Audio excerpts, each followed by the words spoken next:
Okay, imagine this. You're out hiking, maybe somewhere cold and vast, and you see this huge, shaggy shape on the horizon. A woolly mammoth, actually alive. Or maybe you're deep in a forest and you hear this howl, not just any howl, but a dire wolf's. Sounds like pure science fiction, right? Yeah. Like something straight out of a movie. Exactly. But what if it wasn't? What if bringing these creatures back is actually becoming, well, possible? That's what we're diving into today. Ah. De-extinction. It's not just talk anymore, is it? No, not at all. The breakthroughs in biotechnology, the tools, the science, it's all advancing so incredibly fast. It's making these ideas much more real. Right. And that's our focus for this deep dive. Yeah. The actual nuts and bolts, the technology making this happen. We want to explore that journey, from ancient dust and fragments to potentially living animals again. Mm-hmm. So let's start right at the beginning. Where does a project like this even kick off? Well, it all starts with the remnants, the physical traces left behind. Think ancient bones, maybe teeth, sometimes preserved tissue if you're lucky. Scientists have to carefully, meticulously extract whatever tiny fragments of DNA they can find in those samples. But I'm picturing these bits of DNA must be incredibly old, degraded, broken up. How do you even start to rebuild a whole genome from that? That's where the really impressive tech comes in. We were talking about next-generation genome sequencing machines. Next generation sequencing. Oh, Yeah, these things can read literally millions of tiny DNA sequences all at the same time. Wow, millions. Millions! Think of it like trying to piece together a shredded book, but you have this super scanner reading all the tiny scraps simultaneously. It logs every little piece it finds. That sounds insanely complex. But isn't ancient DNA famously fragile and contaminated with bacteria and other things? Oh, absolutely. That's a huge hurdle. The DNA is often in terrible shape, and yeah, contamination is a major issue. So how do you get around that? How do you know you're reading, say, mammoth DNA and not just some ancient soil microbe? Great question. They use ultra-sensitive sequencers, first off, that can pick up even faint traces of the target DNA.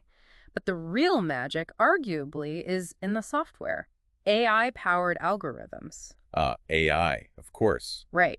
These complex programs are designed to sift through all that genetic noise, the contamination, the damaged bits, and identify the authentic sequences. How does it know it's authentic? Well, it often compares the fragments to the genomes of the extinct animal's closest living relatives. Okay, like elephants for mammoths or wolves for dire wolves. Exactly. It uses the modern relative's genome as sort of template or a reference map to help assemble the ancient fragments correctly and fill in the gaps. It's about sorting signal from noise. That's incredible. So you managed to reconstruct this ancient genetic blueprint. What then? How do you go from code to, creature? So once you have that map, that genome sequence, the next big step is actually editing the DNA of a living animal. Editing. And the main tool for that, the one making headlines, is CRISPR-Cas9. Right, CRISPR. The gene editing tool. How does that work here? Okay, think of CRISPR as like molecular scissors, but they're incredibly precise. Guided scissors. Guided how? Scientists can program it to find a very specific spot in the DNA sequence of a living relative, say a gray wolf. Okay. Once CRISPR finds that exact spot, it makes a cut. And that cut opens up the opportunity to insert a new piece of DNA. And that new piece is the ancient gene from the dire wolf, for instance. Precisely. You're swapping out a section of the modern animal's DNA for the sequence found in its extinct ancestor, taking that blueprint we just talked about and actually using it. So you're literally engineering a modern animal to have specific genetic traits from an extinct one. That's the goal, yeah. And it's moved beyond just theory. Our sources mention a specific example from 2024. Oh, yeah. What happened? Scientists successfully used CRISPR to introduce, I think it was, 20 specific dire wolf genes into gray wolf embryos. 20 genes. Wow, that's quite a few. That sounds like a really significant modification. It is, a major step. And apparently it resulted in the birth of 3 pups. They even named them Romulus, Remus, and Khaleesi. No way. So these pups, they're the first animals engineered to physically carry those ancient traits. As far as resembling their extinct cousins, yes. It seems they're the first tangible result of this kind of targeted engineering. Truly groundbreaking stuff. Okay, so CRISPR gives you the edited embryos, but an embryo isn't a full-grown animal. How do you get from there to a living, breathing pup or, eventually maybe a mammoth? Right, good point. Editing the genes is just one part. You need to actually develop that embryo. This brings us to cloning techniques and cellular engineering. Cloning, like Dolly the sheep. Exactly, like Dolly. The main method used here is often somatic cell nuclear transfer, or SCNT for short. That's the technique that produced Dolly. Okay, can you walk us through SCNT in this context? How does it apply to de-extinction? Sure. So you take a regular body cell, a somatic cell from the animal whose genes you've just edited, let's say our CRISPR-edited wolf embryo cell. You carefully remove the nucleus from this cell. A nucleus contains the edited DNA, right? Correct. All the genetic instructions, including those dire wolf genes we added. Then you take an egg cell, usually from a female of the same or a closely related species. A surrogate mother egg cell. Yes, and you remove its nucleus. So you have an egg cell with no DNA inside. Okay, an empty egg cell. Then you insert the nucleus taken from that edited somatic cell into the empty egg cell. Ah, I see. So the egg now has the complete edited genetic blueprint. Precisely. But it's not developing yet. You need to give it a nudge, a stimulus, to make it think it's been fertilized and start dividing like a normal embryo. How do you do that? Often with a tiny electrical pulse, it kickstarts the process. Right. Once that reconstructed embryo starts developing, it's implanted into the uterus of a surrogate mother. The same animal who donated the egg or another one? Could be either, depending on the setup.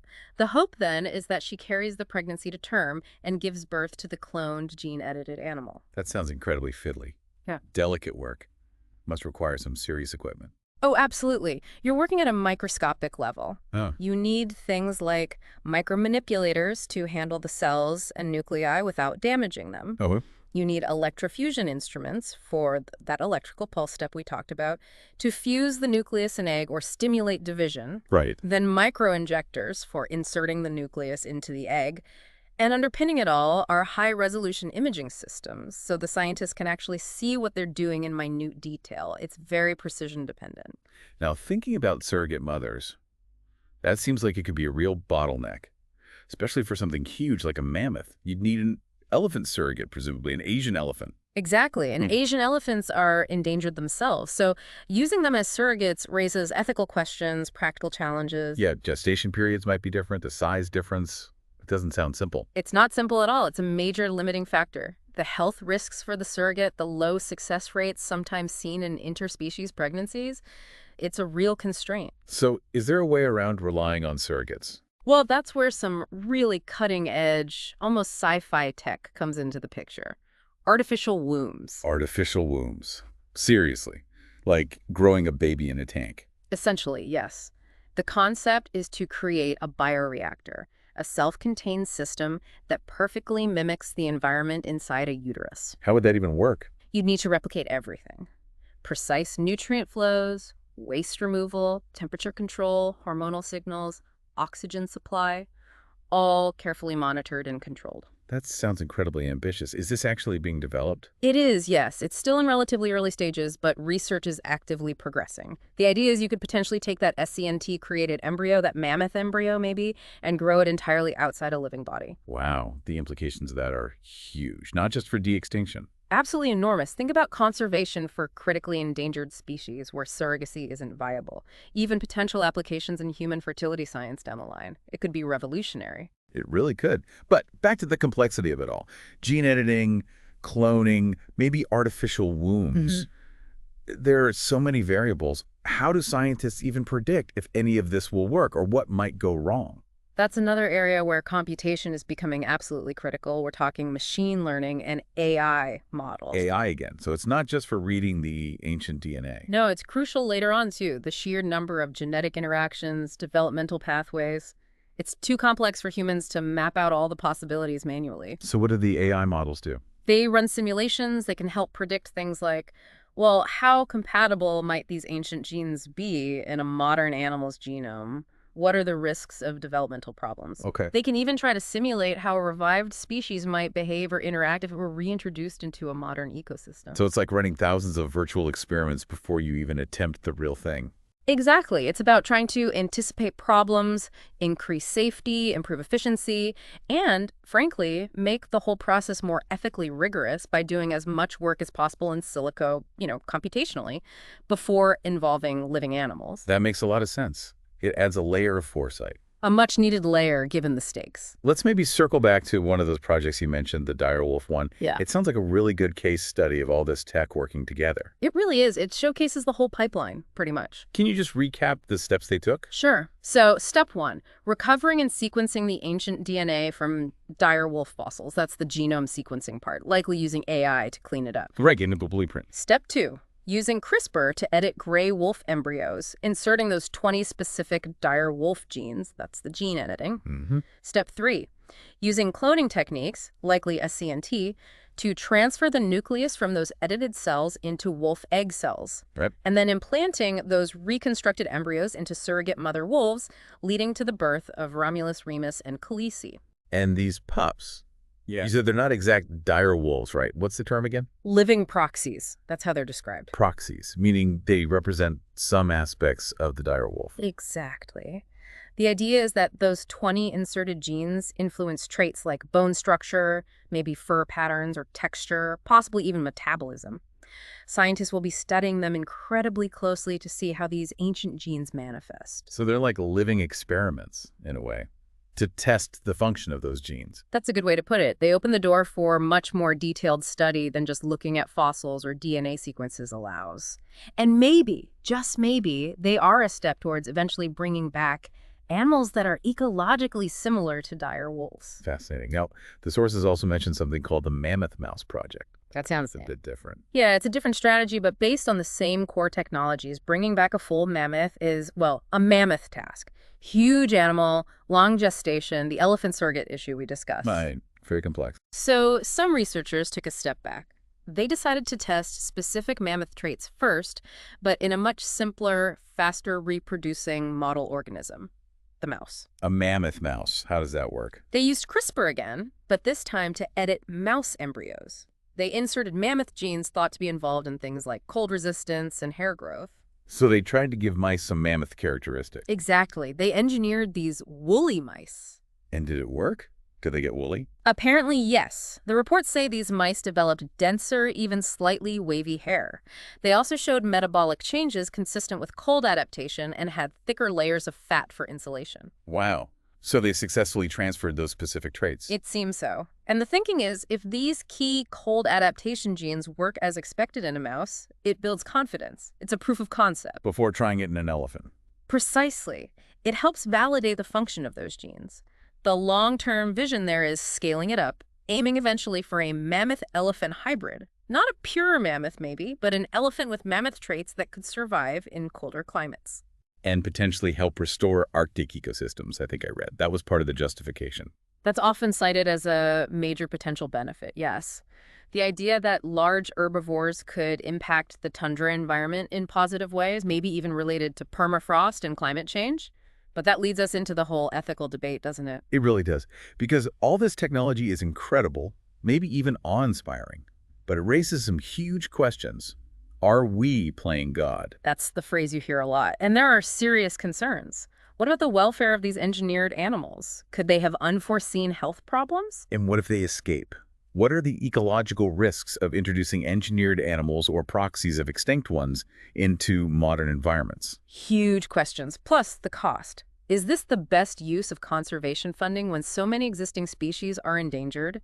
Should we focus on preventing extinction rather than reversing it? Or are we just creating, designer creatures, living novelties rather than truly wild animals? Those are all valid and critical concerns being debated right now. But then there are the arguments in favor, too. Like the ecosystem restoration point you just made. Right. The potential to restore ecological functions lost when keystone species vanished. The mammoth example and its potential impact on Arctic permafrost is often discussed. And maybe slowing climate change if they compact the snow. That's part of the hypothesis, yeah. Trampling snow allows deeper frost penetration, keeping the permafrost colder. Then there's the sheer advancement of science, the potential spin-offs for regenerative medicine, gene therapy for human diseases. So it's a real double-edged sword. Massive potential benefits, massive potential risks, and ethical dilemmas. Exactly. It requires really careful consideration, broad public discussion, and strong international oversight, which is still developing. And looking ahead, this technology isn't standing still, is it? What's next on the horizon? No, the pace of innovation is just accelerating, partly because there's significant funding flowing into this area now from various sources. So what kind of future tech are we talking about? Well, people are envisioning fully automated biolabs. Imagine robots doing the sequencing, the CRISPR editing, maybe even overseeing embryo development in those artificial wombs, all with minimal human intervention. Wow, like a de-extinction factory. Sort of, yeah. Increasing scale and maybe reducing costs. Then there are things like bio-cloud platforms. BioCloud. Yeah, cloud computing platforms specifically designed for sharing massive genomic data sets and collaborating on gene editing projects in real time globally. Making the research more connected. Exactly. And CRISPR itself is evolving. We're seeing next-gen CRISPR systems, like something called prime editing, which promises even greater precision and potentially fewer off-target effects, making it safer. Safer gene editing. That sounds important. Crucial. And finally, custom gene synthesizers, machines that could theoretically build genes or even large chunks of DNA from scratch based purely on the digital sequence. So you wouldn't even necessarily need ancient DNA fragments eventually. You could No. just synthesize the mammoth genes based on the code. That's the long-term vision for some. Synthesizing lost traits directly from the digital blueprint. It genuinely feels like we're crossing a threshold, like the rules of biology are being rewritten. It certainly feels that way. The key takeaway from all this, I think, is that de-extinction isn't just a dream anymore. It's becoming a technological reality. We're entering a new phase, aren't we? Where human technology can potentially bring back species lost to time. A new evolutionary era, perhaps. One where we have a much more direct hand in shaping life. Whether it's the possibility of mammoths walking the tundra again or hearing that dire wolf howl, the tools and the minds behind this are undeniably writing a very new, very bold chapter in the story of life. Yeah. And our sources really push us to think about the question isn't really, can we do this anymore? The technology is getting there. Right. The real question is, should we? And if we do, what happens next? What are the consequences? A massive question to leave our listeners with. Would you want to step into a world where nature is, at least in part, designed by us, not just discovered? Something to really ponder.